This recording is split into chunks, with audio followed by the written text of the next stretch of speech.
All right, welcome again to another reaction video. You know what I mean? This time we have Captain Tazaryach on the real life production, you know what I mean, YouTube page.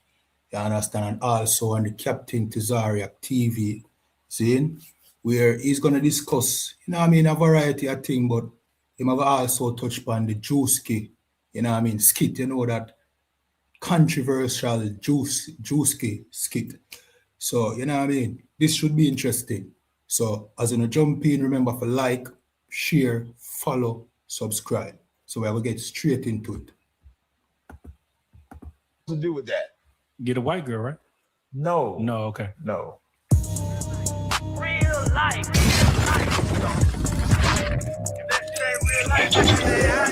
It ain't real life.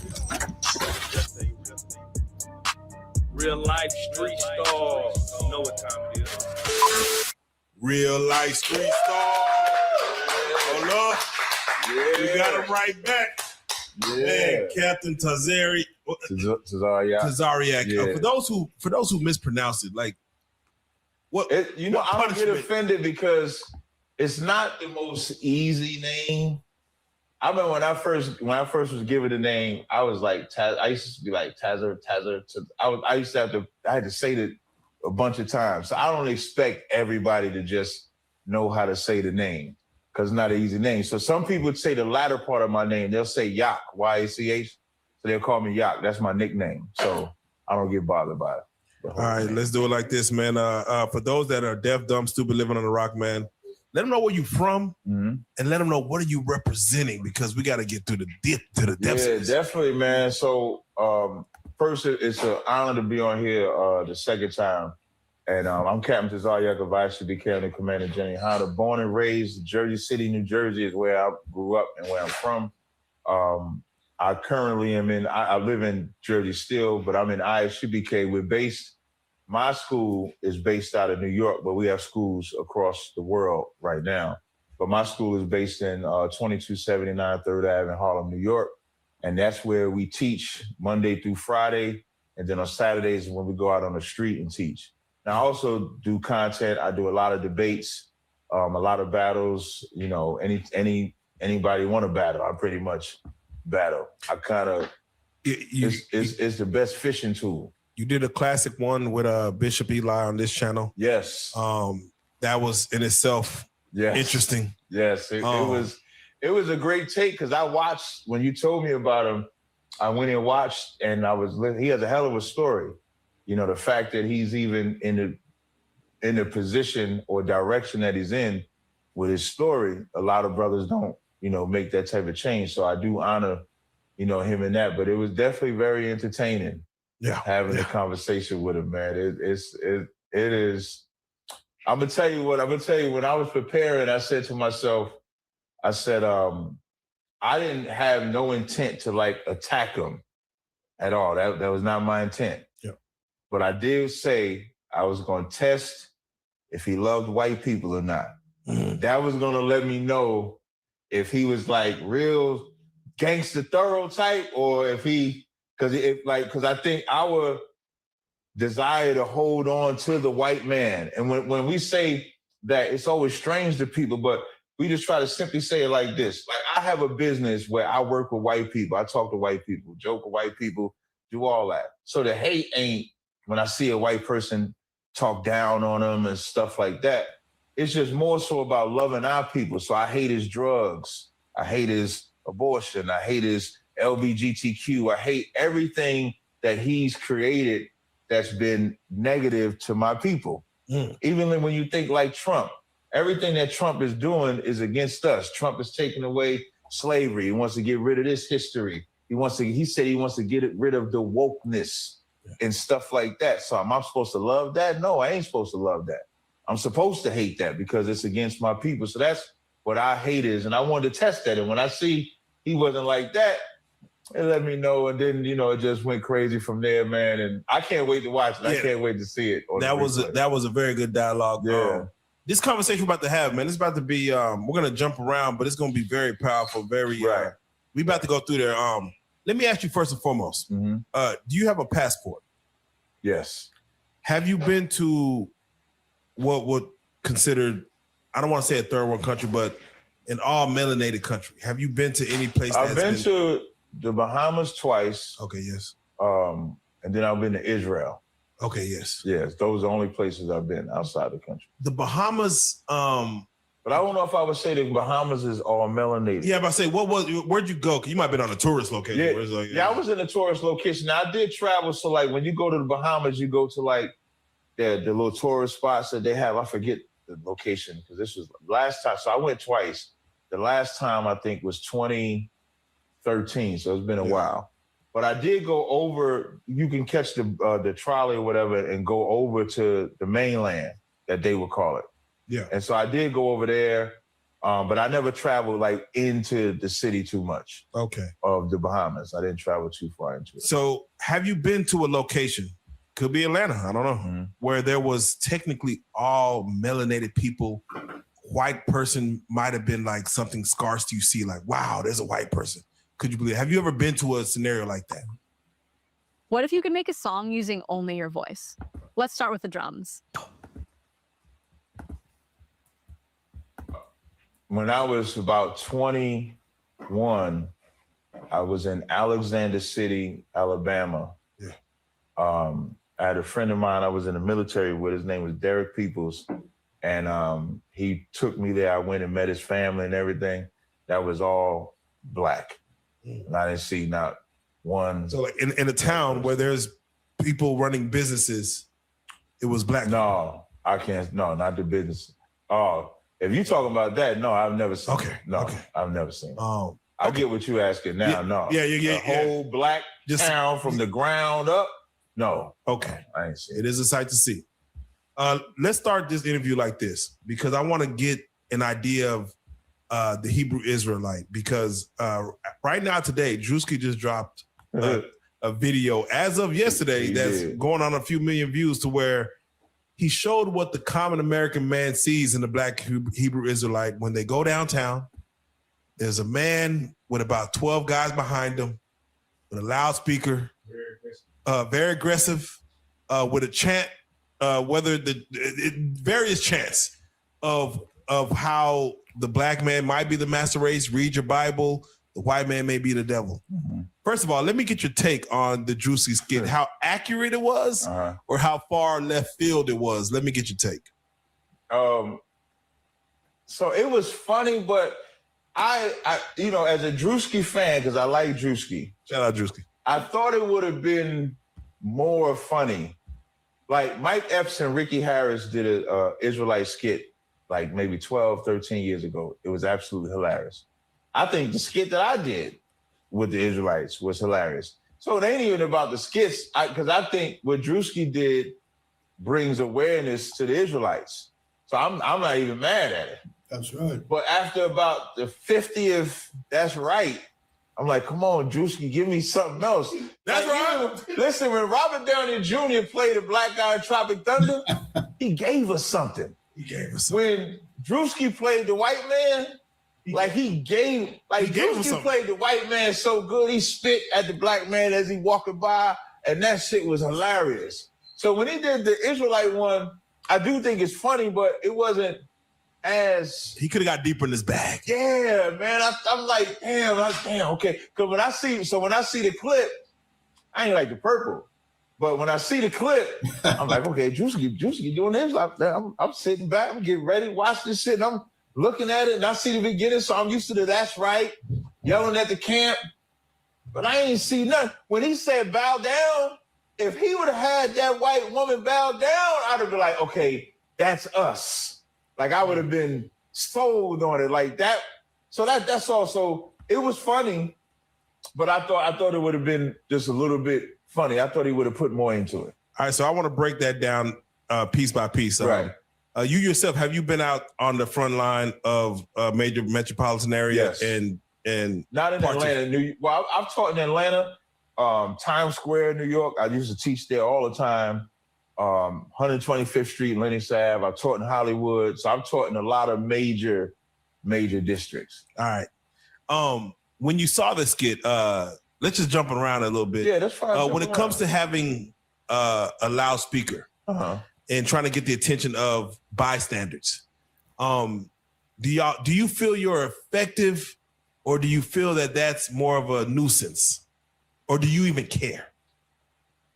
Damn, I want to go with the last one you said first, but I'll deal with the effective. It's definitely effective.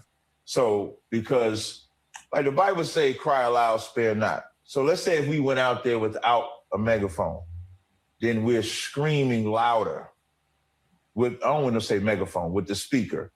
So with the speaker with the mic, it's loud because of course we're using the speaker with the mic. So because we're using the speaker with the mic, that's why it's loud. It's effective because people hear it.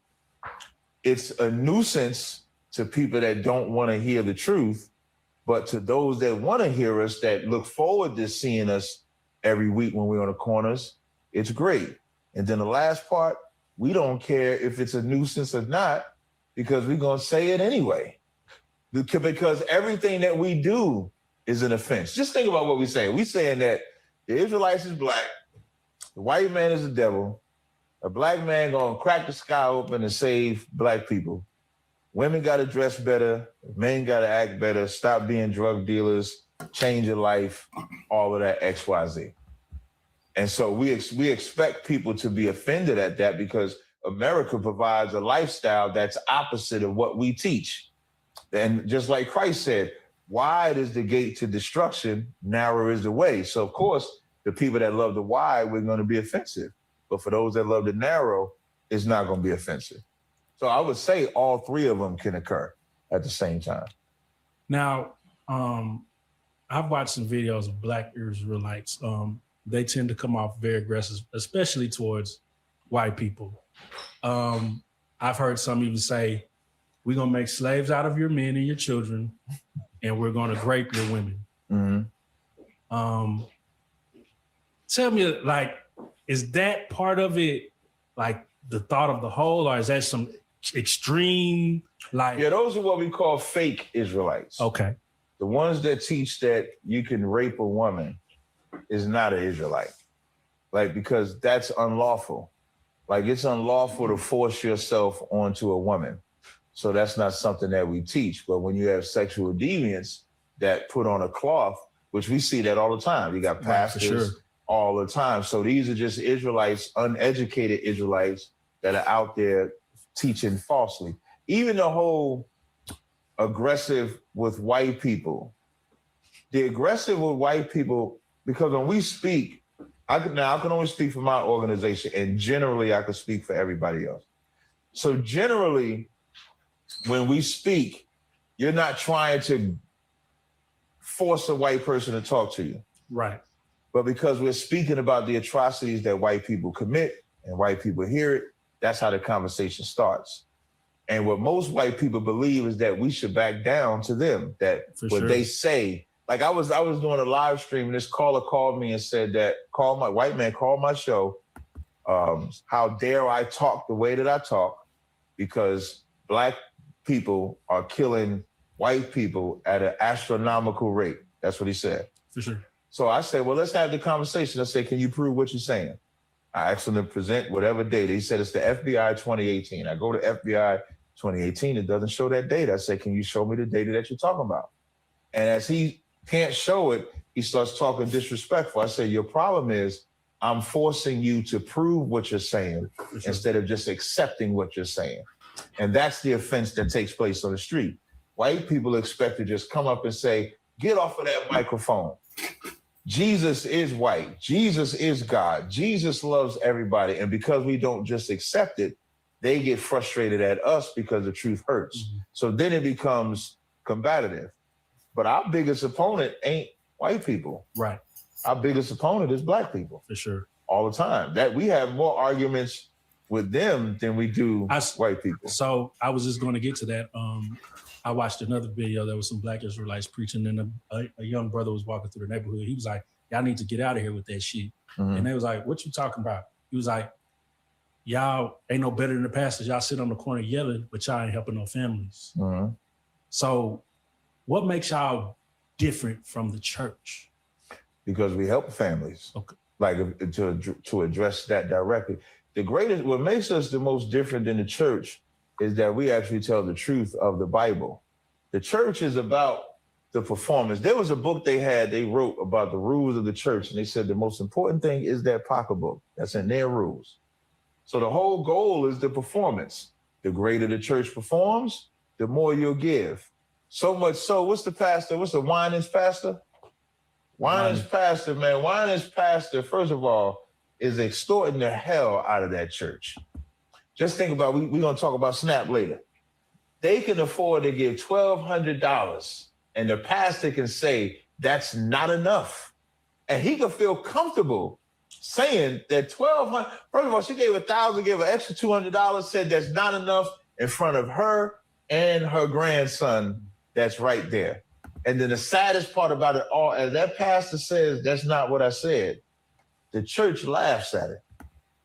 Whereas in our school, we're going to teach the truth. You got to keep the law, statutes, commandments. You got to obey the Most High.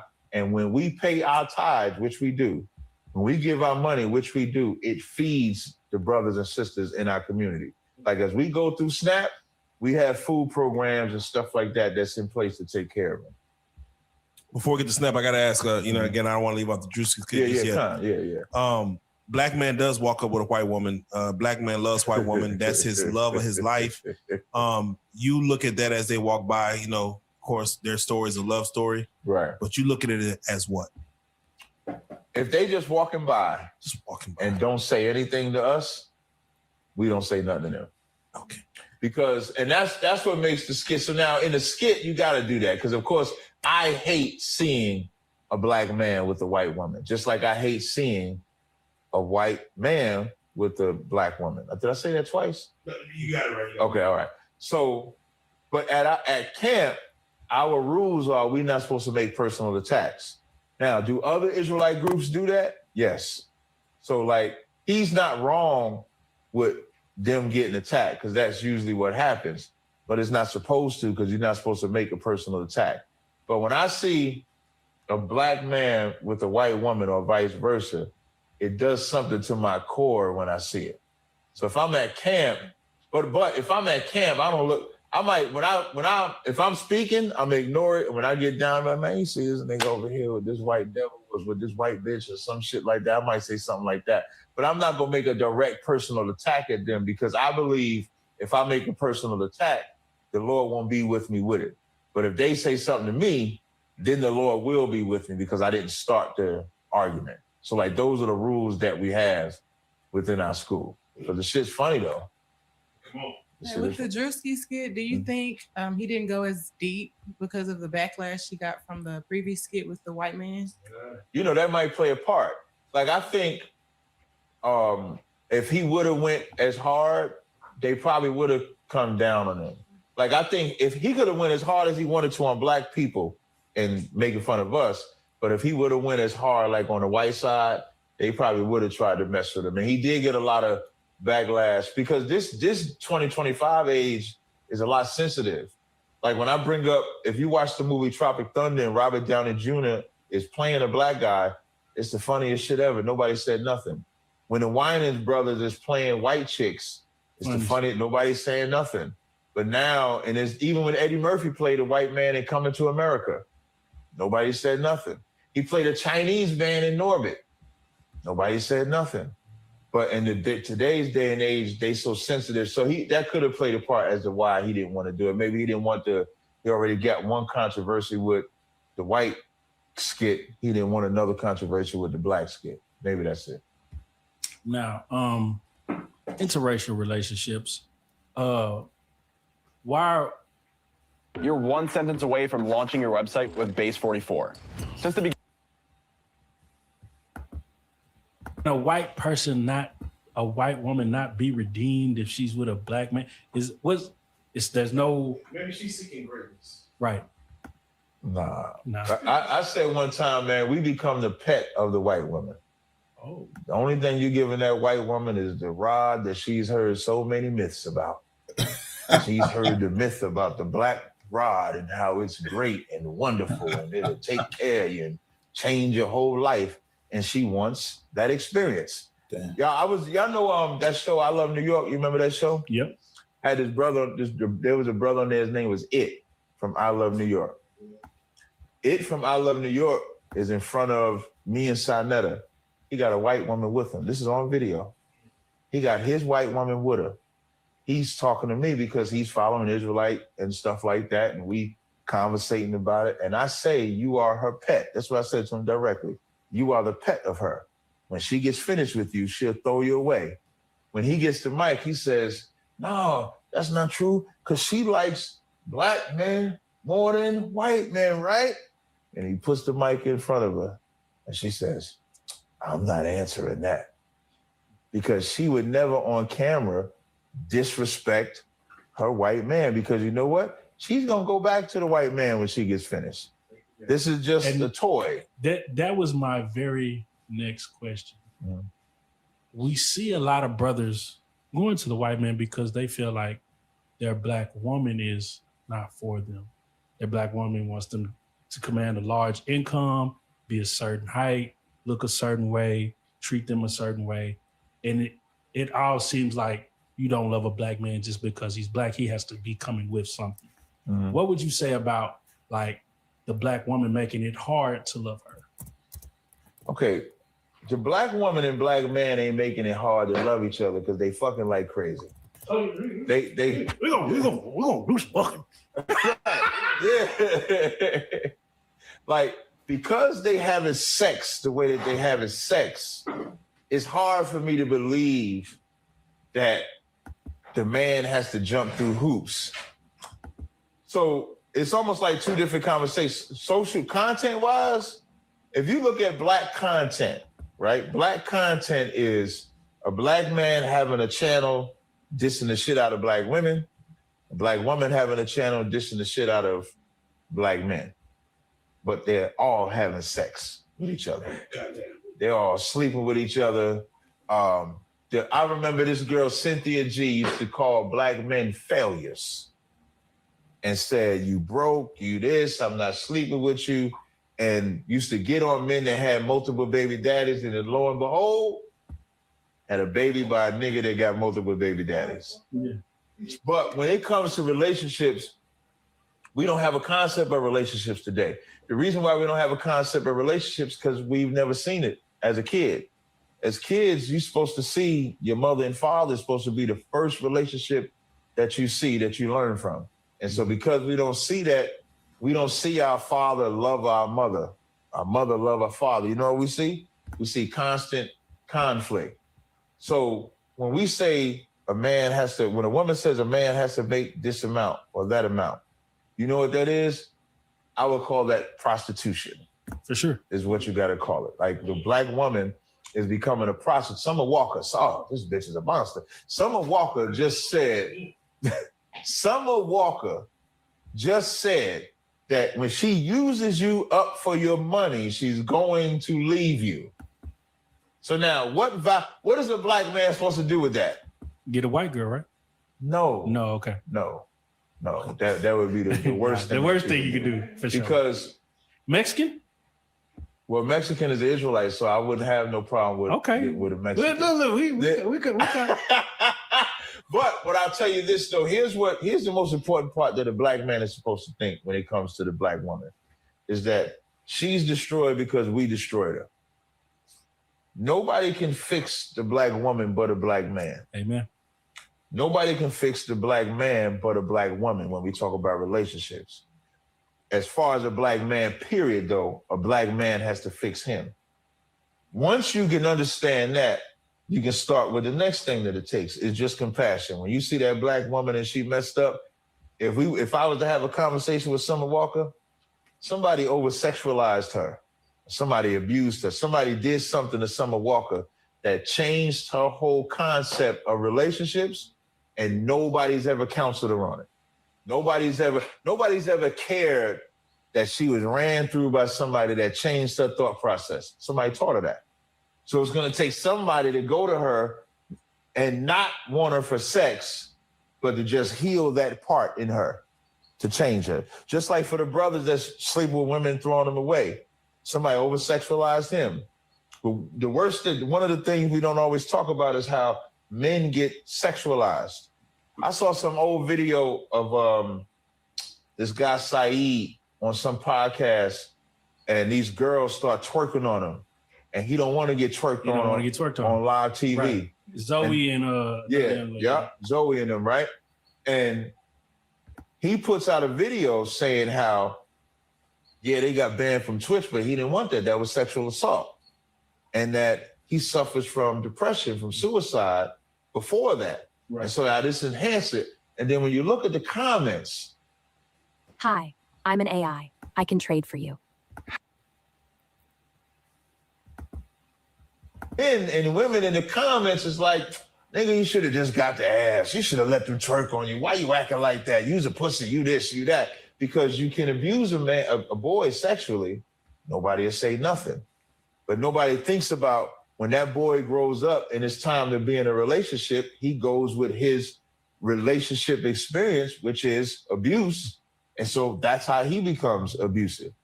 Like, we are destroyed relationship-wise because nobody goes into the psychological damage that's been done to us. That's what we do in our school. Like, everything that I'm telling you, I had to actually go and study and read books and take classes to be able to understand that part. But that's why we're the way we are. What should a good black man, what are some of the attributes he should have even before he approaches a black woman? He has to be dominant within himself. Like, you got to be, when I say dominant, your woman ain't who you lean on and cry on. Like, you don't go to her to lean and cry on. She come to you to lean and cry on. So whatever is wrong with you has to be fixed before you go with that woman. Because when you going to get that woman, you're going to rule that woman. And if you can't rule yourself, you can't rule nobody else. Yeah. So I would say you start there. So, because I've always believed. You like that rule part? Yeah. No, my thought process has always been, woman cry to man, man cry to God. If you got to cry. Or a brother, like you better find a brother. When they say the Bible said brother is born for adversity. Yeah. You can't go and cry to your woman. And then later on, you a gangster. There's a season of, I'm sure you don't watch it, but a show called Love is Blind on Netflix, where the current season, there's a black man. He's the only black man on the whole show. And he's very emotional. He cries to his girl every second. She has no respect for him. And she says it's a form of manipulation to try to get her to fall for his love. Yeah, for his game. Can you see a black man using crying as a form of manipulation? Yeah. Yeah, you can't see. Why not? Listen, why not? Black men, like that crying, I guarantee he saw his mama do that. Boy.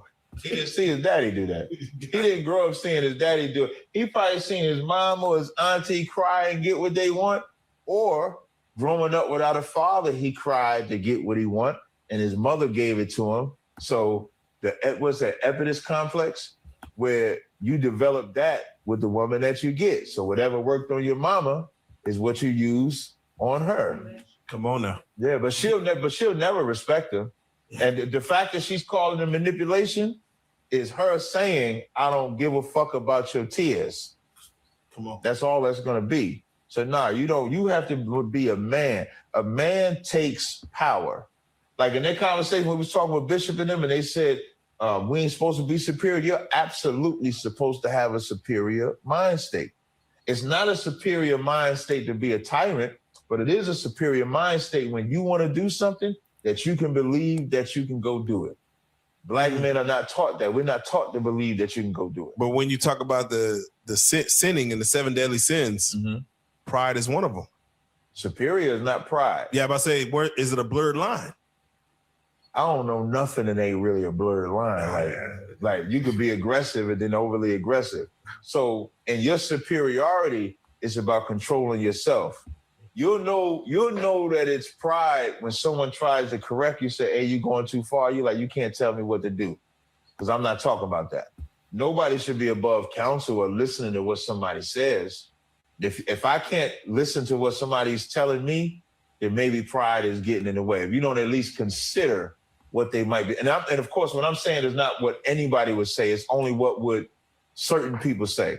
So like everybody in this room, I wouldn't say you got to listen to, But you might have one person in this room that if he or she says something, you're going to take that in consideration because you've examined them. You respect their position. So everybody that you're not listening to doesn't mean you have pride, but it's always that one person that knows you or that second person that knows you that's giving you some advice. And if you can't listen to that, then that's pride. But Black men need a heavy dose of power or learning how to take power and achieve power. And it starts from the ground up. Like our school, we have, if I come into my school, I came in as what we call a young man. So I'm on my way to get power. Then you become a trooper. Then you at another level get power. Then you become an officer of 50. You at another level of getting power. Then you raise up in ranks. And as you raise up in ranks, you're learning how to achieve power. And so that same concept can be in a man in his house. A man may not know how to rule his house because he's never seen it. Like, we don't even know how to be parents. We don't know how to lead. We learn it on the fly. Like, there is no blueprint in a Black household today. You can establish it, but to establish it, you have to learn.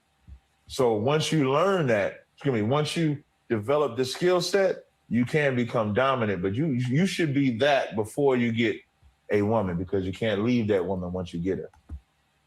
You got to stay with that woman. The Christian nationalist, is that of God? Yeah. What is Christian that? That's of Satan right there. Okay. Listen, Donald Trump been be applauding his pastors, and all his pastors is getting arrested for child molestation. All of them. And anybody just look it up, you'll see all of the MAGA pastors getting arrested for molestation. You'll see the robbery of the church when Eddie Long said, close the doors. I said, close the doors. He ain't letting you outside. Streetwear state of mind. His money. The fact that the church is about prosperity is the opposite of Christ. If you're going to say you're about Christ, remember when the rich man came to Christ, Christ said, sell all you have and follow me. Yeah, that rich man said, nah, I'm good. I'm going to just keep doing this over here. But the church pushes prosperity. And the Bible said that a person that pushes prosperity is destitute in his mind. So perverse, actually, in his mind. So should a leader, a pastor, a leader, should they not have wealth? Absolutely, they should. The Bible say wisdom is a defense and money is a defense. Okay. So we not about not making money. I mean, you have to, yes, listen, the more money you can make, the better. It's what you do and how you go about getting the money. That's the issue I have. So the issue with the church is they'll tell you God's laws are done away with, but pay that 10%, pay this tithe, whatever that $2,000 that the Winans brother is collecting. I guarantee you the seed that they plant, I guarantee it's not for the people, it's for him. Yes. They feed themselves. You give that money to us, it's gonna feed us. Since you spoke on the Winan situation, $2,000, of course, that was the going rate of what they wanted people to tithe or pledge or whatever it was. Mm-hmm. Someone comes up, says, hey, I got $1,200. Actually, I got $1,000 plus $200 for my son. Right. It comes to $1,200. We just want to give this. And for the church not to accept that, or for the deacon, the pastor, the bishop to not accept that and say, no, we said 2,000. Right. Meaning that, I don't know if he was talking to her or to everyone else. Whoever else about to come up next. You better have that 2,000. Yeah, like we here for a certain reason. Right. Tell us your thought process on the vessel of that message. Well, first I want to say that's extortion. That's the first thing I want to say. That's extortion, and the pride and the mind control that the pastors know. That's what I knew. I knew how much mind control the pastors have over the church. Because when he said, I didn't ask for that, without hesitation, she said, well, I'm going to try harder. Because what the church knows is that public perception is everything to everybody. You notice how we always want to make sure we have the flashiest car. We want to have the biggest hat, the best jewelry, the best clothes, the best watch, the best everything. And not just for us, but for everybody to see. So the pastor knows that. That's why the pastor knows he can't come in there dressed like how we dress. He got to come in there dressed looking the part of a rich man. Because as he's looking there, the church people want to feel like they're following a rich man so that they can get rich. And they believe if I give this money, I'll get rich. And what the pastor knows, if I ask for 2,000 and you come with this 12, the reason why he can check her and say, I didn't ask for that, is because he know that everybody is going to support him because nobody wants to be embarrassed, including her. Even though she didn't have the other 8, even though she gave her 100,000, grandson gives the $200, giving all that they had, because she didn't want to be embarrassed, she said, I'll try harder. And that's even extortion, more extortion and manipulation. And that's what every pastor knows about the church. Do you not think it's setting a precedent if they have like a goal they're trying to reach and they want people to come up and give 2,000 a piece, and those y'all come up to give this, somebody coming up giving less than, he's like, I have to set a precedent that this is not what we're doing, because the next man might give 800. The next man might give 400. Now we're losing the hustle. I remember when I was a kid, I went to this church, Cathedral Faith Baptist Church, and the pastor that was over the church, he had a board. On the board, let's say if the goal, I can't remember the exact goal, but let's say the goal was $1,500, right? He would have Brother Kennedy, Brother Smith, he would have everybody's name lined up on that chart, and he would color in. So that if the goal is down here and your name starts here, as you gave money, he would color in your progress. And so everybody that would come to church, they would see your progress. And so if your shit wasn't colored in, everybody would know you're not giving money. Ooh. So you giving money just so it's colored in progress. The pastors know how to hustle. So when you say he got to set a precedence, you're right. Because now the show off is to show you got money. It's damn near like buying the bottles at the club. Yeah. When you buying the bottles at the club, what you get? You get the bottle ladies coming. Yeah. Everybody see the bottle ladies coming, the sparks is going, and now all the attention is on you. So the pastor know if I set this $2,000, you want to flex, you're going to flex by giving him the $2,000. So he's taking advantage of your desire to flex too. And that's how they manipulate. It's all the hustle. That's why it's extortion. And then when you go home, you feel empty. Come on. Because now you done gave, after you done bought the bottle ladies and you go home and that bill got to get paid, you go like, damn, I shouldn't have bought the bottle ladies. After you give that $2,000 to that pastor and you come home and that bill got to get paid, you feel bad because you know you can't even go to the pastor and say, hey, my gas bill about to I need that back. Yeah. What do you say to the person that was like, I gave $500 to the church and then I left and I got a check in the mail for $3,500. What's the $3,500 for? Who knows?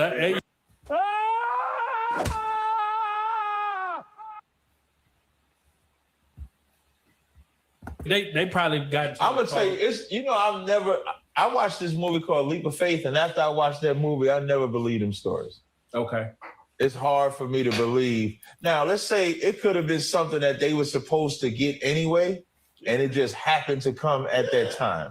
More than likely, that's what it is. Yeah. A check they were supposed to get, they've been waiting on the check. It'd be crazy. They've been waiting on the check 6 months, and now that they done gave this $500 and it finally came, they think it's the Lord. It ain't the Lord. They just finally sent the check. But who knows? But you know, the Lord put that time in there. He don't come with that time. He might not come when you call, right? But he always come on. Just always remember, the Lord ain't gonna be about your money. For sure. Just like you know how when a woman say, "My intuition let me know you was cheating," but a woman's intuition never lets you know when your man was in pain, when your man wanted a meal, when your man needed this, or your man needed some sex. Your intuition ain't never kicking on that. Only when he cheating. That's how they treat their type of blessing. They don't look at when the Lord punishing them for their evil. They don't look at when the Lord punishing them for their breaking his commandments. They don't look at that as a message. They don't do that. All right, I'm still circling around the Druski skit. Right. You stated that, of course, you got your hierarchy went up in the teachings of course, the Hebrew Israelites, and you see Druski on the police pull up. Right. Everyone's arrested. Mm-hmm. He's the main one. The followers are going to stay there with him until he says, "Hey, this is what we're doing." Is it that type of devotion that if you were arrested, those under you will be like, "Shit, we arrested too, and we ain't moving." If you say, "Hey, we ain't moving," this is what we own. Would they be like, "This is what we own too"? And is that what you expect of them? No, I don't expect that. So if a cop comes, depending on the situation, you would just follow whatever is within the law. Like, we are law-abiding citizens. We're not gonna break the law. So if a cop comes and he's like, we'll usually have our paperwork. So we at the camp speaking, we have our permit to be able to speak. The permit is only for the sound. Our First Amendment right, you have the right to assembly, you have the right of free speech. So we'll just follow the rules. Let's say if it gets hectic and a brother gets arrested, that brother may get arrested, and then we'll just go down to the precinct and then just see, what the issue is. I remember one time when I was in Times Square, this cop comes and he was like, "We ain't supposed to be here." I said, "Well, I talked to Officer Spano. He said we could be here." They took my license. They want, "Can you give us your ID?" I give them the ID. They had my license so long. I remember my general came up to me and was like, "You sure you ain't got no warrants?" I didn't have no warrants. He come back, give it, and then just step off. There's a way to deal with the police where you don't have to get arrested. But when you're overly aggressive or unseasoned or undisciplined, like we have a slogan in our school, we are trained professionals, do not try this at home because it's a serious game. So you can have unlearned individuals go out there, don't know how to talk to the police, and then get themselves arrested. Most times for us, when we go out there and deal with the police, there is no issue of arrest. We just communicate with them and keep it moving. Why do you even recognize the white man's law? Well, the Bible says you got to recognize the law, as long as it don't conflict with the Bible. As long as it don't conflict with God's laws, there's nothing wrong with not speeding. There's nothing wrong with obeying the laws of the land. That's not a big deal. All right. Lastly, on the Druski Skit, I got to round it off because at the very end, right, Druski took that off and said, "Talk to the white girls like, where y'all going? We trying to kick it. What's good?"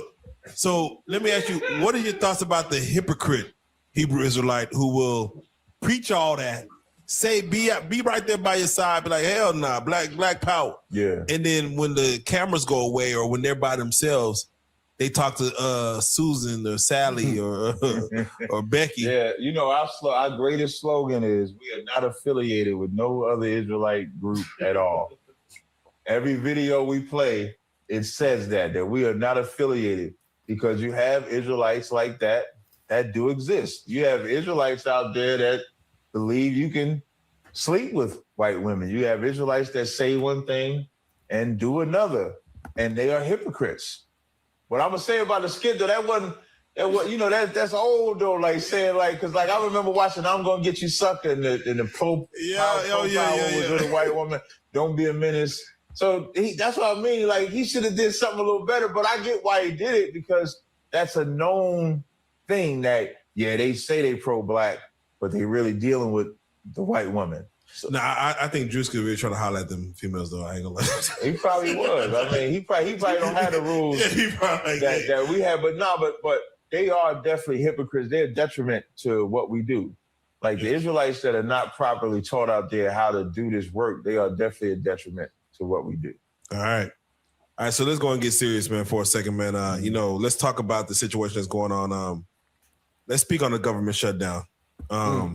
They say that the food stamps, the SNAP situation is not part of the government shutdown, which we'll circle back to that. But I do know that the government shutdown is affecting traffic control, air traffic control. I'm sorry. A lot of military aren't getting paid. A lot of banks are trying to step in and help those who are affected by the government shutdown to help them with paychecks. As far as this seems to be, I would say maybe a white man's problem, because this is America at the end of the day. Right. What are your thoughts when you hear that the government shut down because the Democrats, Republicans can't come up to a decision about, whatever bill or whatever they're trying to do? What is your thoughts on that? Does it even matter to you? I remember you said earlier with the Bishop Eli situation, you said you were excited about this time because this is seems like the fall of Babylon. It's time for us to go. The fall of America, right? Yes. Yeah, so I care about it and don't care about it. I care about it in the sense of watching biblical prophecy with the fall of America. I don't care about it because at the surface level, it's a white man's problem, right? This is the Democrats and Republicans. Have their paychecks stopped? No, this is all the other people. Right. And I think what we need to realize is that America just doesn't care about us. Like these are two rich factions that are arguing that the poor have to suffer for. Even the SNAP, which they say is not, they claim that it's not a part of the government shutdown. This is how much Donald Trump hates Black people. Donald Trump hates Black people so much that he'll make his poor white people suffer just so we can get punished. Think about that. So I'm under the influence that Donald Trump doesn't hate Black people. He just hates everyone. I don't think he's racist. I think he's just evil. I would beg to differ. I see Donald Trump. What's the sister we were just talking about? That fine sister from Dallas. Jasmine Crockett. Yeah. Shout out Jasmine. Jasmine Crockett. Shout out to Jasmine, boy. If I could ever meet Jasmine one-on-one, y'all bring her back on this couch. We'll make that. Yes. Thank the Lord. Let her come down here. Let her sit right here. We could talk politics. We could do all that, right, Akad? Salakia. And so he talks about Black women like a dog. I remember in 2024, 2023, when he was running for office in Chicago, and those Black women was asking him questions, and them Black women was fierce with it. They was straight to the point. And he started talking, he was going at Kamala Harris, and then he was trying to question everything about them, and he was trying to make them not be intelligent. Then I saw him with Jasmine try to say that she's unintelligent. And that sister is extremely intelligent. And he just doesn't like that the Black women won't back down from him because he's a white man that wants to say what it is, and that's that. When it comes to Black people, he want to put Black people in their place. The DEI, before the shutdown, the DEI, I remember arguing with, saddest part, I was arguing with Black men trying to defend Donald Trump and the DEI with the airplane pilots. And I said to him, it's only 3% of Black people that are pilots. Right. So that means that 97% represents the crashes. So shouldn't they want more Black people to fly the planes? Because clearly the 97% are causing the crashes. There's nothing that's not racial about Donald Trump. Even what's the Puerto Rican brother that's supposed to perform at the Super Bowl? Bad Bunny. Even that's racist. Yeah, so that was my thing is like, it doesn't seem like what if there was a song about young, like, for instance, like he doesn't like immigrants, so he doesn't like Hispanics, he doesn't like the Asian community. It's not like he's a bitch when it comes to them Asians. He don't do nothing to them Asians. What do he do to them Asians? Well, he bow down to the Asians. No. When COVID came out, he blamed him. What did he do to the Asians though? He didn't do nothing because he's a bitch to the Asians. So he blamed him for COVID. He didn't do nothing. No, so with the immigrants, he building a wall. He got ICE. With Black, I would say with the immigrant, the wall is. Just think about this. Donald Trump, you named the Hispanics or the Latinos. He got ICE on them. You named the Blacks. He's getting rid of DEI, getting rid of slavery. The National Museum, shutting that down. But the Asians, he ain't doing shit to the Asians. He ain't doing shit. He ain't doing shit to the Russians. They're white people. White people. But that's what I'm trying to tell you. You say he hates everybody. Remember, you try to say he hates everybody. He don't hate everybody. He hates Blacks and Latinos. That's who he hates. Well, so I say that to say because DEI, white women are the largest recipient. The recipient. That's if you're intelligent, you know that. For sure. But for the world, DEI is for Black people. Trump knows that we're going to believe that's for Black people. And so it's for attacking black. That's why the statement I made was he hates black people so much, he'll get rid of he get rid of food stamps, even though more white people are on food stamps than black people. He'll get rid, even though they don't have to. I was seeing this report now. They don't have to cancel SNAP. They don't have to. They have enough money. They had money for 10 years. Yeah, 10 years. They don't have to cancel SNAP. Correct. Even with the budget, it's like 1.4% of the $1 trillion debt. Correct. So then you got to ask yourself, why are they doing it? Oh, the point. And this, what I want my people to understand the most, this ain't the time to say, nah, I have black women. This ain't that time to do that. Yeah, why do you? I seen a nigga cracking a joke. He was like, "Yeah, we about to bring that $40." Why do you think that? Like they about to be selling vagina for $40? Why? What is it about us that think it's this the time to play? The white man did a great thing, man. Like the white man is a puppet master on black men and black women. He created a divide in us. Willie Lynch. Yeah, he created a divide in us that we look at losing food stamps as only a loss for black women. I don't know if y'all know, black men benefit from food stamps too. Everybody benefit from food stamps, but we look at this as a loss for black women. The food stamp line is mostly black women. I've been in the food stamp line before. I've seen it's it. Mostly white people. Yes. In our community. Again, black people. I'm gonna speak for Dallas-Fort Worth. I've seen a lot of black women in that line. Okay. I'm not saying that black men go and get it. Oh, they do? No, but you're saying you see more black women. Yeah, I do see more black women. Doesn't matter which one go and get it. We both benefit from it. Oh yeah, facts. That's what I'm saying. What office do you go to? Because you know there's multiple food stamps. Garland off of Northwest Highway. But see how you even know where it's at? So like when we laugh, so when we want to laugh at black women, but then when it's time to go food shopping, and now you got to buy the food, and then look at the cost of food. Yeah, no. So now let's have a real conversation because November 1st, today is October 30th. Let's just say 2 days. I think Saturday, right? Saturday. Yeah. And I've watched a lot of TikTok, a lot of Instagram videos of black people. Black women are sensationalizing this thing versus white people. Again, I'm just saying what's in my algorithm. A lot of black people, a lot of black women are saying, hey, if I lose these benefits, we're about to go stealing food. It's about to be a problem. One black lady in Detroit said, we're about to start coming after white people. We're going to eat white people because that's how hungry we going to be. So like, and again, it's all entertainment to me as I'm watching it. But for those who are really serious about like, my children don't have nothing to eat. I do have 4 kids, 3 baby daddies. I'm sorry. I had to put that out there. I'm just saying, I do have 4 children. I got to feed. And these $1,300 I'm getting every month is like my hustle. And I'm losing my hustle. It's not even for food. It's not even for food. You can't even ask the question without throwing the because I'm giving you a real scenario. No, I've dated a black woman who was collecting food stamps, and she would not sell. She would not. She would use every single dollar to feed her children. She was like, this money is for my kids. You know what?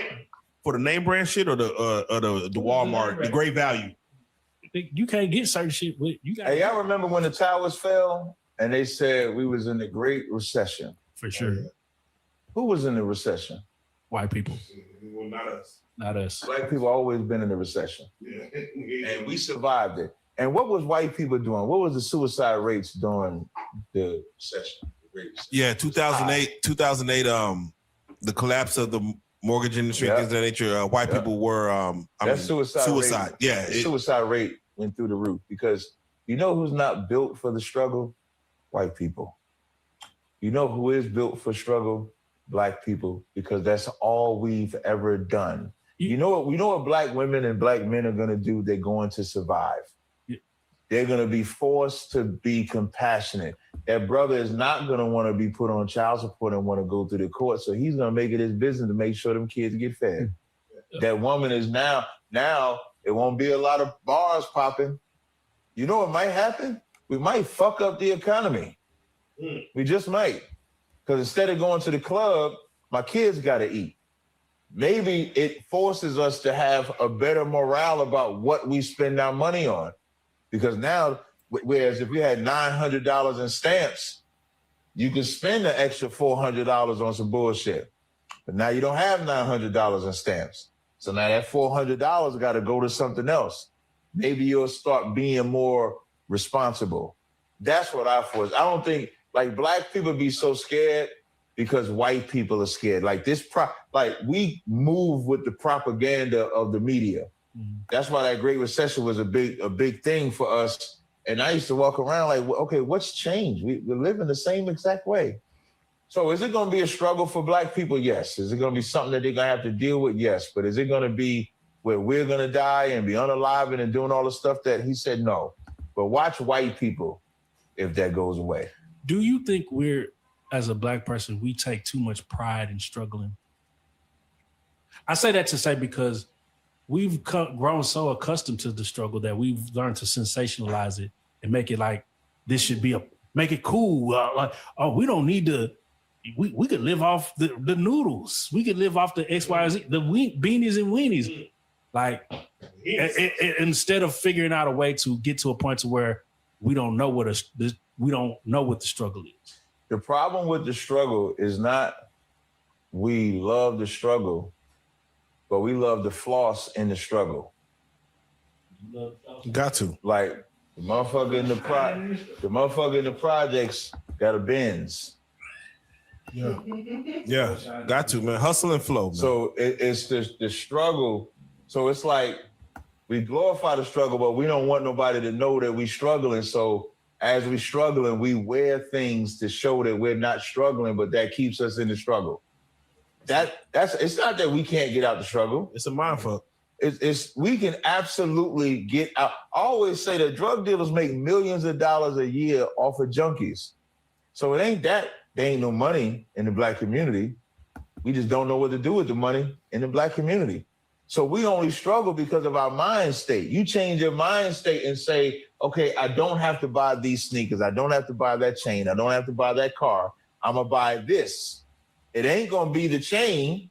It's going to be something else. But in 2 years, I'll have the chain and I'll be more financial literate. Like financial literacy is what they call it. But I really would like to talk us to be able to be more socially intelligent. Yeah. You know that you can build an app in minutes with Base 44. Now watch what. Socially intelligent meaning you're not concerned with what they're doing on social media because that's the bar of how you're supposed to look. The reason why women change their bodies because of social media. The reason why men dress the way they dress, so they think they got to get a particular type of woman is because of social media. But if we go back to what I was saying earlier, as a man, your power is within. If you can learn that part, and then you ain't got to buy the Nikes, you might have to buy some low-level shoes. You might have to get the New Balances that might be cheaper. You might have to get the Asics that might be cheaper.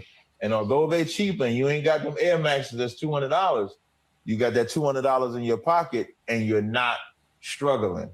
So access to money is never the problem. What we do with the money is the problem.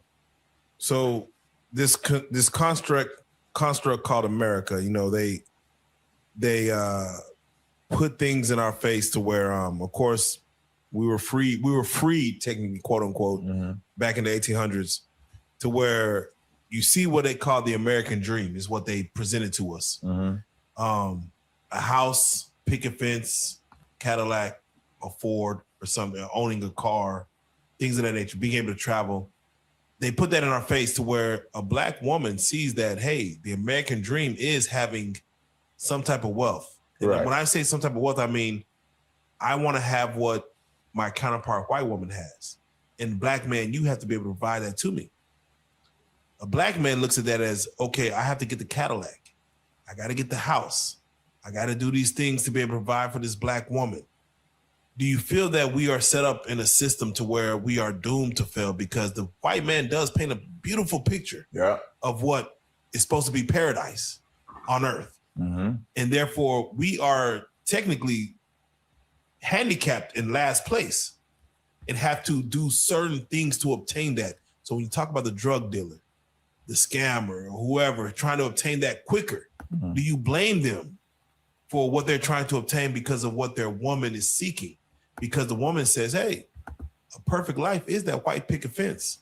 Yeah, I do blame them because the problem that we all have is living the white man's dream. The white man, how did he get his dream? He painted that motherfucker. Yeah, no, off the back of slaves, off the back of killing and pillaging and violence. Right. And so how are you going, if you go by the white man's dream, how are you going to have to get that dream? The same way. And who are you going to kill and unalive and destroy? Your own people. God damn. A white man does it by destroying other people. Eventually, he fights himself. But before he fights himself, he fights the enemies of himself. Then like the Democrats and Republicans fight now, but they already done beat everybody else down. They already got rid of DEI. They already got the ICE. They already got all that. So now they got time to fight against each other. Even when they established the 13 colonies, they fight against the British, separate from them. Then they continue to enslave us, punish us, kill us. And so when we live our dream, we learned how to live according to them. So we kill because we live like them. We sell drugs because we live like them. Our whole concept of gaining wealth is through blood, through murder. Any way, manifest destiny is the way that we do it. The only answer is to establish our own way. In the Israelite School of UPK, we establish our own way, and that's together. By building up, if it's a hustle, we work together. Okay, you want this house? We're going to do this house together. I'm going to set the rules how we're going to get this house. You're going to work here, I'm going to work here. We're going to establish that. But we're not unaliving, we're not killing, and we also don't need it today. That's the other problem we have. We don't want to have a dream that's 2 years away, 3 years away, or goal that's 2 years away, 3 years away. We need this in 6 months. We need this in 3 months. We have to have this block. We have to have this car. We have to have this house. We have unrealistic dreams from looking up to the white man. And so that's why. So I still blame the drug dealer because a woman shouldn't control what you do to get what you need. You should control that. And if that woman telling you I need a house and she can't respect that this house takes time, then that's not a woman you should have. There's plenty of women out there. And with the SNAP benefits being cut, I know like with COVID, it kind of like changed our perception of the dollar because it was coming more easily. Do you think like them cutting off SNAP is going to change our perception back to like the worth of the dollar? Yeah, it's going to change our perception of our worth of money, period. We're going to be making lifetime decisions. Come on. Don Julio Reposado, hamburgers. Come on. You're going to be making that decision. Hamburger buns, that Don Julio about to slow down.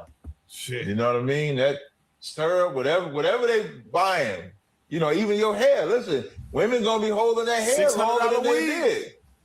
They're going to be, them nails might not get done as much. You're going to be making real lifetime decisions because you don't have that assistance.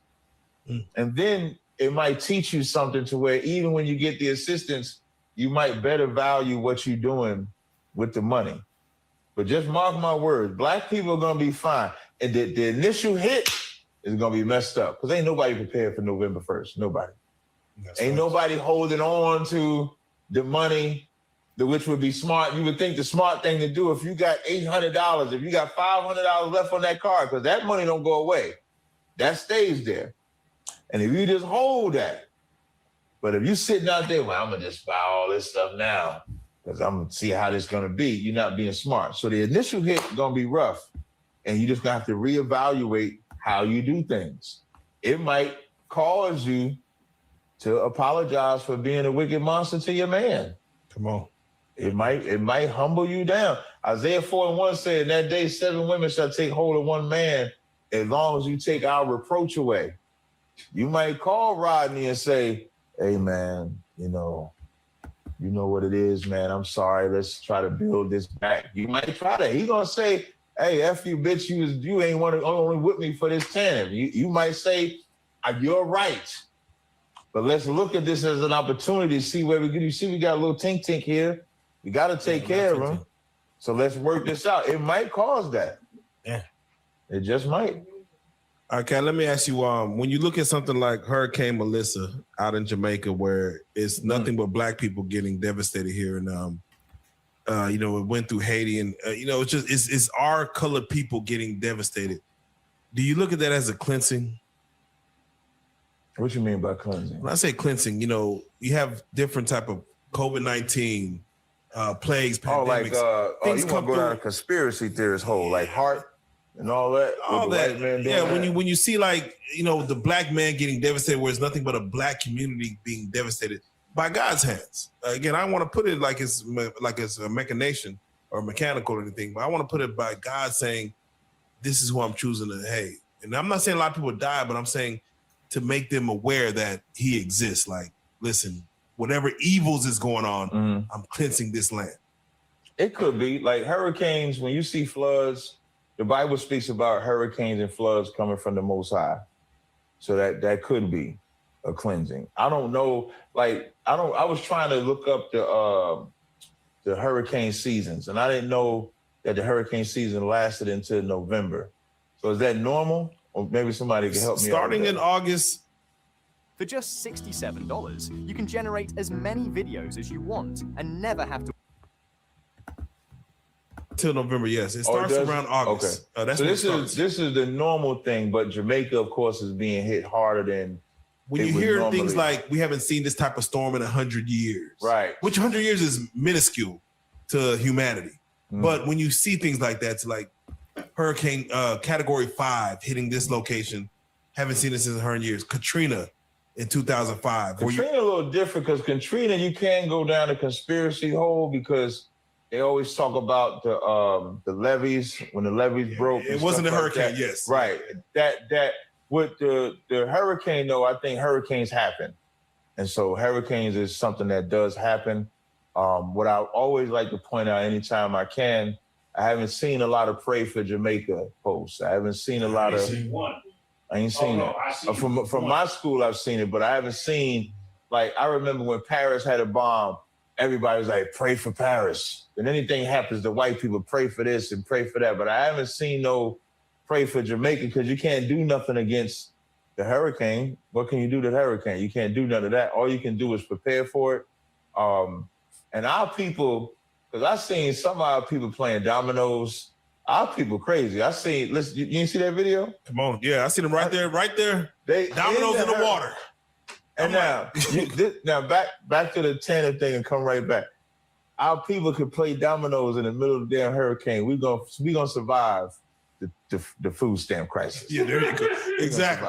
We're gonna laugh and have fun doing it. Yeah, but a cleansing part, I can't argue you with that because the Most High can cause hurricanes and floods. But I would say we should pray for them brothers and sisters that's out there. Definitely, man. Let's pray for Jamaica, man, and what they're going through. I got to take this time to speak to you about this NBA gambling situation, man. For what racist Donald Trump, man. Yeah, for what they put out there, we see us. We see us at the head of this, and I've seen every other race speak about it. The mafias, the Italians, the white. I see them all in the 90s, man, when Gambino, I remember when John Gotti, Sammy the Bull, and all of them was getting arrested, you saw all of them in the paper. You saw their picture, you saw their image, you saw everything. The NBA, which support the left, which will make them against the right, it's not a coincidence that they did it on opening day. They only show Chauncey Billups and Rozier, is that his name? Chauncey Billups and Rozier. Anybody got the name? Terry Rozier. Yeah, Terry Rozier. Right? But where's the mob faces at? Come on. There's they said it's like 3 or 4 mob families that are a part of this, but the only people that they make the face, the only people that they show getting arrested, leaving out of the courtroom is black people. which is the point. Like, people hate when we say America is racist. People hate when we say Donald Trump is a racist. But somebody explain to me why they only showed Chauncey and him. And you can't say because they're popular. You can't use that excuse. Chauncey Billups is just a coach in the NBA. Yeah, I didn't even know who he was. The mob is the mob. We ain't even heard of the mob in a long time. Yeah, the mob like to keep their name. I didn't even know if there was still a mob. I didn't either. Keep their names. The mob is such a big thing, and the fact that they're not being shown, and it's only a black face being shown, that's why everybody is calling it for what we all know that it is. This is the FBI punishing the NBA for their support of the left. That's what this is. Now, does this mean that Chauncey and them didn't gamble? No. Does it mean that they did gamble? No. I don't know if they did or if they didn't. But you know that it's racist by the way that they conducted. If they would have showed mob faces, then you can be like, yeah, that's fair. Yeah. Then they avoid it. But they want you to know exactly what they're doing. And then you got the cross-eyed FBI director trying to say, no, they've been investigating it for years. They could have been investigating it for years. But it's still because the NBA supports Yeah, if they was left. investigating it for years, they would know it wasn't two niggas that's running this. running this whole gambling operation. Two niggas that got poker tables with X-ray shit, so when the cards is down, you can see it. They didn't invented the X-ray glasses, so they. Yeah, this is some white people shit. But they not bringing the white people. This for black people. Stop being criminals. Come on, man. Come on. You cannot live like the white man and expect to get the benefits or benefit of the doubt like the white man.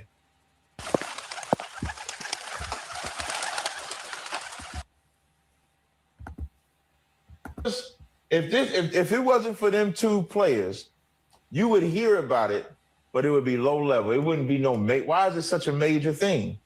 It's a major thing to put a stain on black people. That's it. That's all this is. That's all it ever will be. So when Trump decides to do more things to black people, he'll talk about it because he talked about Chicago, right? Y'all know he talked about Chicago. They got to send the National Guard to Chicago because Chicago is a cesspool. Talked about D.C. You know what nobody talks about? That mayor in Baltimore. The mayor in Baltimore that brought crime down, especially the murder rate, the lowest it had been in 50 years. And you know how he did it? You know how they say we racist. You know how he did it? By calling the crime a health crisis and pointing out how racism, lack of access to resources was the cause. And all he did was give them kids and give their community more access to resources, and that reduced crime. Now, you would think if Donald Trump wasn't a racist, if Donald Trump loved black people, as he likes to portray, and he see the mayor of Baltimore has given him a blueprint to reduce crime in the black community instead of the National Guard, he should follow the mayor's blueprint. Doesn't the mayor work for the government? Isn't he about the government? That's what he would do. But because he's not, he's going to say, nah, Chicago, they criminals. We're going to send a National Guard in there. That's not going to fix the problem. I got to get your take real quick because Jonathan Majors was dealing with a white girl who, of course, assaulted him. And he seemed to have lost, all of his Disney favor. Kang the Conqueror gone. They might bring him back. I don't know. They decided, but to see that a white woman in what was about to be, Disney, of course, is a powerhouse. To see one white woman bring down that whole dynasty, let's just say, it's what I tell you. You her pet till she get finished using you. That nigga, you see that nigga on video running like he was still training for Apollo Creed. Come on, goddamn. And I think that's the lesson you're supposed to learn. And then what did he do? Who saved him? Come on, man. And he said a black woman saved him. He said it, that by his side, a black woman was there the whole time. The sad part is shouldn't have took him getting chased by a white woman to know that. Hey, this for all the young black kings out there now. Leave that white woman. Listen, if you want to go far, man, just leave the white woman alone. Just start there. Hey, man. Get with a black woman and you'll excel. but you got to know which black woman to get. Stop.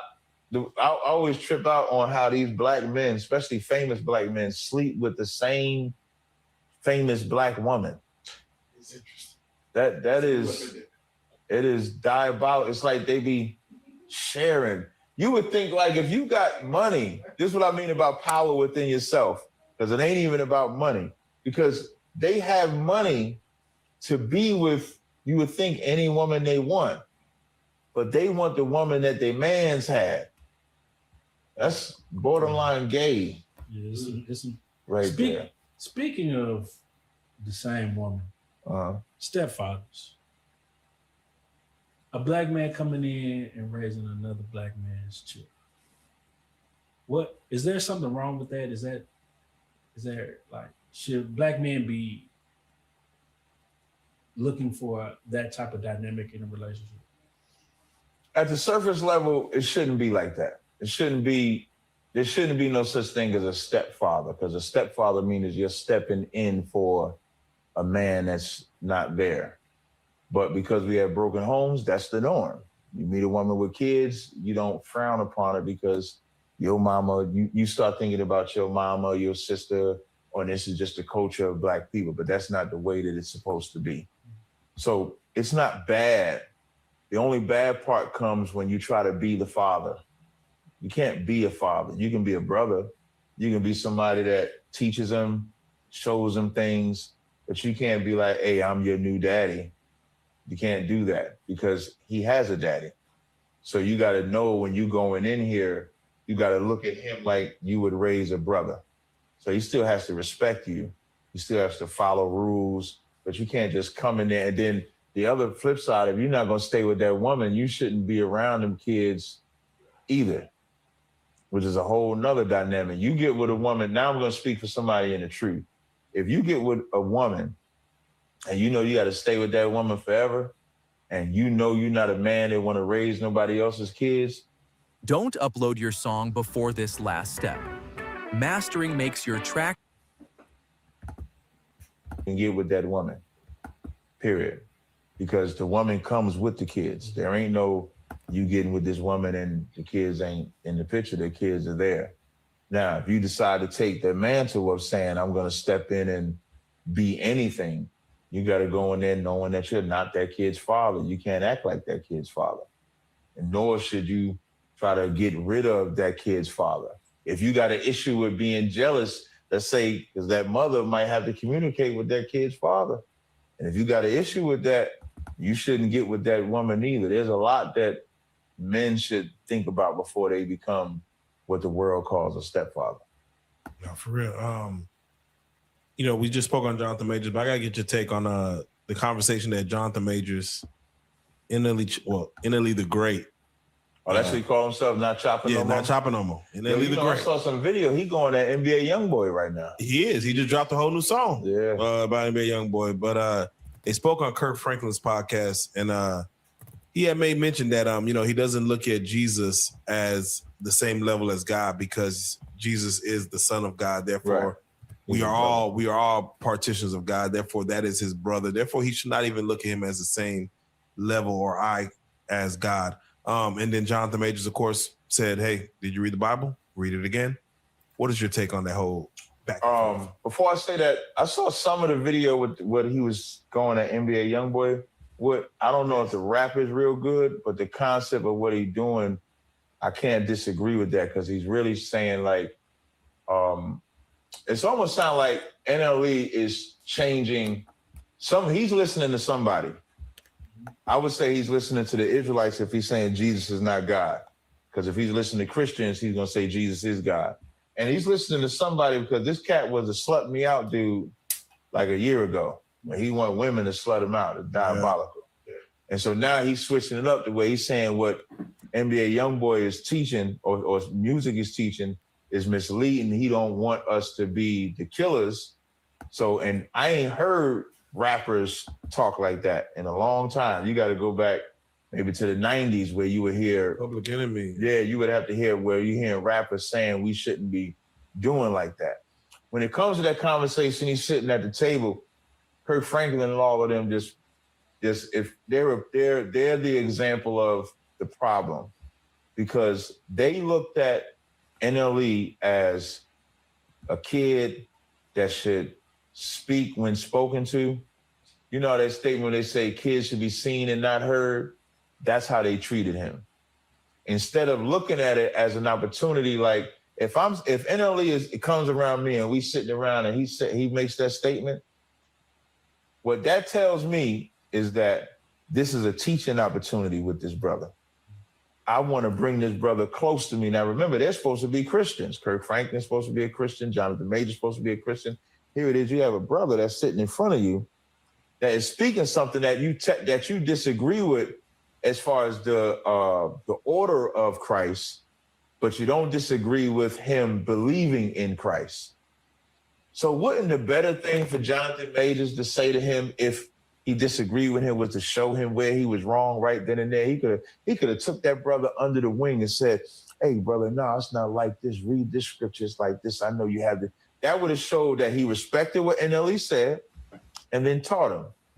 But instead, he just shunned him away and said, you read your Bible? I would suggest. I don't even think he knew what. I don't think Jonathan Majors knew where to direct him. Yes, I agree. But even so, now that's the other part. Let's say if you don't know what scripture it is, you don't tell him, you don't diss him. Right. Like if you don't know, you know what the scriptures say. The scriptures say even a fool when he keeps his mouth closed is counted as wise. He wasn't even talking to Jonathan Majors. He was just him and Kirk Franklin is having a conversation. Jonathan Majors didn't like the fact that NLE said Jesus wasn't God and thought he was just going to check him. And so that's the only thing Jonathan Majors was doing. And Jonathan Majors, men like that hurt young men. And this is where Jonathan Majors should learn anything, because of Megan Good, if it took a woman to lift him up, it should have taught him how to be a brother to a brother that needed brotherhood. Like the greatest weapon we have in ISUBK is brotherhood. And because of that brotherhood, if he was with us, we would have taught him. Them cats, and then Kirk Franklin said we suffer from religious trauma, which actually was true when he said we suffer from religious trauma.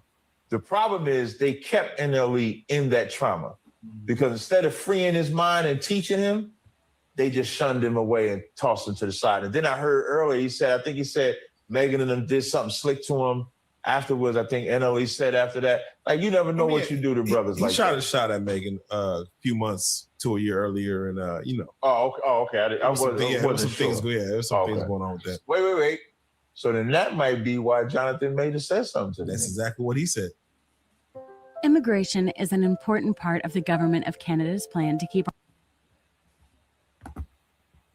You feel it was from the earlier situation. So Jonathan looking at you, man, you try to holler at my girl, you know what I'm saying? Yeah, I'm gonna put you in your place. Yeah, that's diabolical. But NLE, you come on over here to ISUBK, we get you all the way right. Let go. All the way right. Now I have to ask you, Kamala Harris is dropping an interview that should probably air when this airs, where she says that she feels like Joe Biden did not have her support or her back fully when she not only debated Trump, but also just running as president against Trump. Mm-hmm.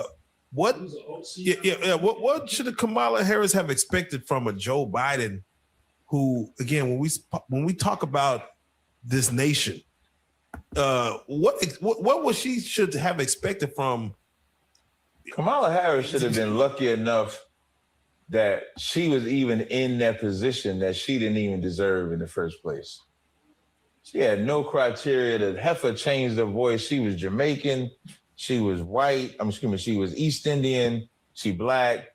Listen, the one thing Trump said about her that was true, he was like, I didn't even know she was black. Just all of a sudden, she was black. When it's convenient. When it's convenient, she black. But then any other time, she East Indian.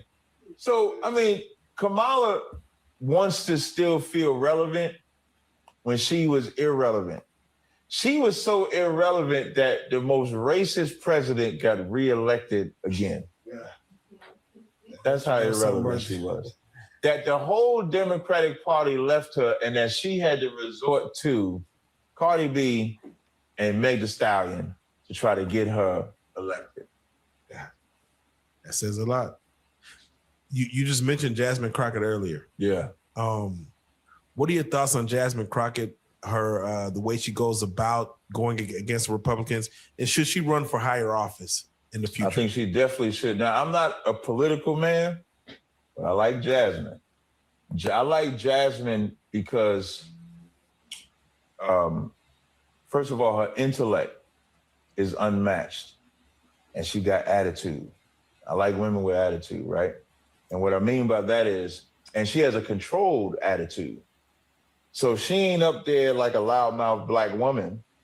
She's up there with an intelligent mind that she can properly just shut you down based on the facts, based on the evidence. I like when she was on the Jimmy Kimmel show and Donald Trump challenged her to an IQ test. And she says, I accept your challenge to the IQ test. Donald Trump doesn't realize the IQ test, I think, was for like dementia. They was testing him. He think he going in there for an IQ test to determine how smart he is. He going for a test for dementia. So on the Jimmy Kimmel show, instead of her getting offended at him saying that she's ignorant, she takes the same test right on the Jimmy Kimmel show. So now she got wit about her. So I think she's a fiery spark that I think more of us need to stand behind. You see, Stephen A. learned that lesson. Well, Stephen A. tried to talk slick about it. He had to apologize. How do you feel about, like, you know, as a black woman, as powerful as she is and as vocal as she is in her right, like a brother like Stephen A. coming and trying to tell her that she needs to be quiet? That's jealous. I think he's jealous that she has the heart that he doesn't first, because Stephen A. is a coon. Stephen A. speaks for white people all the time. And he's the step and fetch it dog to go and shit on a black woman.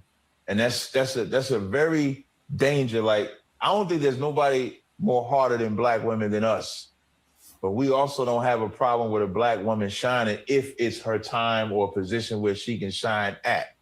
So if this black woman is shutting up Donald Trump, shutting down his talking points, and he's one of the most racist entities, this is something that every black person should stand behind because we know who she's talking against.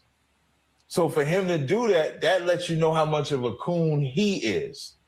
So that's how I look at Stephen A. He's always been like that. Stephen A. has always been a sucker for white people. He don't stand for black people.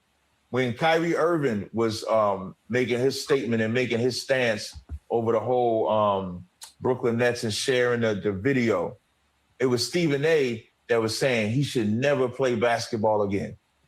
That was wild. That's diabolical to say never play basketball again over him sharing a link and just having a principle on something, but he doesn't have that same energy on the other side. And then what he tried to do to, which I think was to make up for it, was to try to say, imagine being able to build an app with your name on it just by thinking about it. Meet Base. Donald Trump and them is making the NBA the face and doing that to make a statement because the NBA supports the left. And the apology was to try to save face because he knew he was wrong, because Jasmine Crockett is damn near untouchable right now. Let she do some real crazy shit, she should be the untouchable black woman and let her go out there and shut Trump down. So I love Jasmine. I love what she's doing, and she should keep doing it. Mm-hmm. All right, I'm gonna end on a conspiracy theory note. Okay. There was recently some monkeys that crashed. Yeah, the monkeys is loose. I thought the Outbreak. You ever seen that movie Outbreak? Yeah, the Outbreak. That's exactly what I thought. That's exactly what I thought of. Like disease monkeys on the loose. 12 of them. Goddamn 12 monkeys. And then you hear about how the AIDS epidemic started, to where, you hear in Africa, monkeys, AIDS was conceived, I guess you could say. When you hear something about the news saying 12 monkeys that are diseased with all kind of, whatever diseases are on the loose, do you feel that's a conspiracy to introduce something new? Yes, I'm actually going to go down the conspiracy rabbit hole on this one, because I don't see 12 monkeys breaking out of a cage. So which is wild. Either the story is fake or there's some new shit coming. I'm gonna jump down there with you, Joker. I'm gonna jump down there. We're gonna find out in 6 months. Cause when I saw the movie Outbreak, just immediately popped in my head. The movie 28 Days Later popped in my head. All of that shit just popped in my head, and I don't have a viable enough answer for you, Joe. I got to jump in there with you and say we're gonna have to wait and see if in 3 months to 6 months. What state? And it's always in the that was in like Kentucky, or I gotta pull it up. Always in one of them little backwoods. Yeah, it was some weird ass. They can conjure up some shit, and if we hear some shit, then we about 3 to 6 months. Yeah. If some new popped around, I'm gonna say, Joe. See, I jumped in that window, jumped in that car with you. Damn on that one, man. Man, with that being said, man, Cap, man, again, it's always a conversation having you on, man. I do want to make sure that for those that are watching this, those that are interested, those that are seeking knowledge and want to be part of what you're on, if you don't mind, please tell them how to get not only in contact with you and in contact with your people, but also to become a part of the movement. Definitely. Itself. I appreciate it. So again, I'm Captain Tazaryach of ISUBK under Commander Jenny Hanna. Our website is isubk.com. If you want to be a part of us, you want to on that website, there's a contact us where you'll see all the states that we're in. You can call that number, and then you'll begin to get in class. If you want to watch our classes, it's on YouTube. It's the One West online classes. You can check us out. We have classes Monday through Friday, 7 p.m. To 9 p.m. For me, before I do me, Commander Jenny Hanna, he does a radio show on YouTube. It's actually Commander Jenny Hanna's radio show on YouTube every Monday and Wednesday from 9 to 11. I myself have a YouTube channel called Captain Tazaryach TV. I go live pretty much every day. I do what's called the Car Chronicles, where I answer questions and talk about current events. That's where you can find us at. Man. I appreciate it. Shalom. That's real. We have to ask, is there any shout outs you want to give? I'll shout out Commander Jenny Hanna. Shout out to Captain Mama Quad that came up there out of Chicago. Captain Akkad, Shapat, Iowa Lum. Shout out to Captain Yabdazak up in Houston. Slocky for the rank order. General Hyman for the wise counsel that they always give me. I want to shout out my boy. He crazy as shit. Wack 100. Shout out Wack. That nigga's crazy as hell, but shout out to Wack. And I'm looking forward, actually, if you could set up the 607 Unk. We're going to set that up. Because if this one was crazy, I can only imagine how that one will go. Yeah, no, we're going to set that up regardless. That's happening. Yeah, definitely. So that's all my shout-outs that I got. With that being said, man, we got to say, man. Wait, one more. One more brother. This brother by the name of Tommy Sotomayor. Him and I are cool. I've been to his house a couple times. We do podcasts together as well.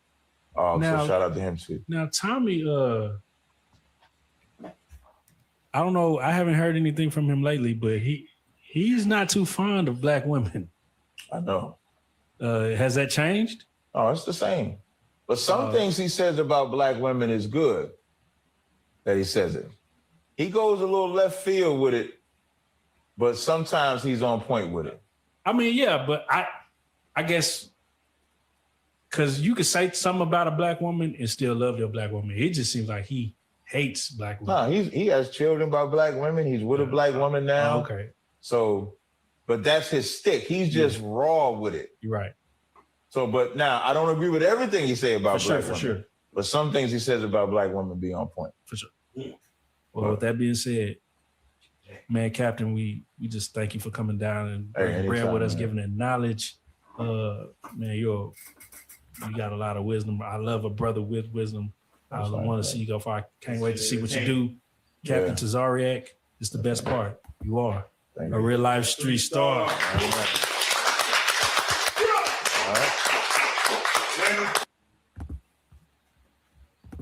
Yeah, man. You know what I mean? As usual, Captain Tazaryach always on point. You know what I mean? Yeah, man. Another creation at the ISUPK and the commanding general, Yana. You know the thing already. That's why we implore you, Black, Hispanics, and Native Indians, get inside the school. You know what I mean? As I can see, the brother bring out some heavy stuff. You know what I mean? And he's not just talking. He might give solutions for Black people. You understand? These are solutions. Before, you have a lot of black leaders that come out, you know what I mean, and say a lot of things to sound smart. But one thing with the ISUPK under command in General Yana, we give black people the solution. And you would have to be, you know what I mean, either ignorant or some racist white person in the comment to think that what you hear Captain Tazaryach says wasn't wisdom and wasn't the solution for blacks, Hispanics, and Native Indians. You understand? So before we close out, though, I'm going to read through some comments. You know what I mean? Somebody said, look at this racist grifter. I mean, it's weird when you hear white people call black people or Hispanic racist. I mean, what is black people racism? In my mind, you know, black people can't be racist, you know. Black people can't set the police force to terrorize white people community, you know. Black people can't systematically, you know what I mean, oppress white people, you know. Black people has never, you know what I mean, lynched white people. So we want to call racism criticism. You know what I mean? We have to wonder where white people call racism coming from black people. Criticism, telling the truth about what took place in history. If that's what you guys call racism, you guys don't know what you did. If that's what you call racism, you don't know white history. Because white people is the original racist on the face of this earth. So don't call nobody that term. You know what I mean? Yeah, man. You guys own that term. It belongs to you. You know what I mean? We would never want to take that term away from you, but we would definitely tell you the crimes that your people have committed. You know what I mean? All right. So this, somebody who name One Deep, you know what I mean, says black people F everything up. All right, let me analyze it. I mean, you went on the west coast of Africa, bought some people from the Africans who were selling us, bring them over here, abuse them, you know what I mean, do the most atrocious things to them, humanly possible, cut them off from who they are as a people. You know what I mean? They have no trace whatsoever of who they are, how they spoke, how they dress. To this day, the same people think they are Africans. You understand? They have no identity. They have no history, no love for themselves. You give them a white Jesus, even though the Bible says he's black. The Bible says black. You say, no, we not work with the Bible. You paint a white Jesus and you force it down our throat. Right? And then you're going to say, we mess up everything? No, you mess up everything. Because when you landed in the Americas, even here in Jamaica, you saw the native Indians, our brothers. You see? You saw the Tainos, the Arawaks. They were living just fine. You messed it up. You know what I mean? Unless you want to ignore history. You want to just forget about history like Donald Trump wants us to do. Forget about history. You know what I mean? And just what? Move on. Well, if we forget about history, you know what I mean? Maybe you can look at it that way, but if you take history into consideration, white people not only mess everything up, they mess up the whole world, the earth. You understand?